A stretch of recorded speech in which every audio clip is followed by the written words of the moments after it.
Voici le chapitre 2 de l'histoire. L'ombre du passé. 2 ans après le procès, Jennifer vit à Boulder, Colorado. Elle a changé de nom, enseigne dans un petit collège et évite toute médiatisation. Elle a coupé les ponts avec son ancienne vie, même avec sa sœur. Mais chaque nuit, elle vérifie que les fenêtres sont bien fermées. Son téléphone est éteint, rangé dans un tiroir verrouillé.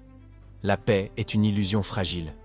Un matin de février, en ouvrant sa boîte aux lettres, elle trouve une enveloppe beige, sans timbre officiel. À l'intérieur, une simple feuille blanche, avec 3 mots, écrits au feutre noir. « Tu ne m'échapperas pas ». Jennifer recule d'un pas. Elle reconnaît l'écriture. Le cachet vient de la prison où Chris purge sa peine. La police est alertée. Comment un détenu condamné à 20 ans a-t-il pu contacter Jennifer? Un enquêteur du bureau correctionnel découvre qu'un autre détenu proche de Chris a utilisé un téléphone de contrebande pour envoyer plusieurs lettres. Et pas qu'à Jennifer. Chris manipule depuis l'intérieur. Il a tissé un réseau toxique, fait de dettes, de pression et de vengeance. Jennifer recommence à entendre des bruits chez elle. Un soir, sa voiture est déplacée de quelques centimètres dans son allée.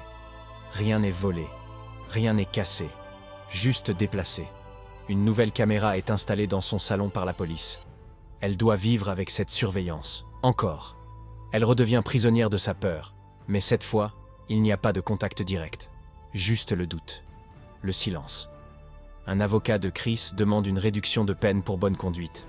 L'audience est prévue dans 6 mois. Jennifer est invitée à témoigner à distance. Elle accepte. Ce sera la première fois qu'elle reverra Chris depuis le procès. Mais 1 semaine avant, le détenu complice est retrouvé mort dans la cour de la prison. Aucune caméra n'a filmé ce moment. Un trou de surveillance de 7 minutes. Et à côté de lui, une nouvelle lettre destinée à Jennifer.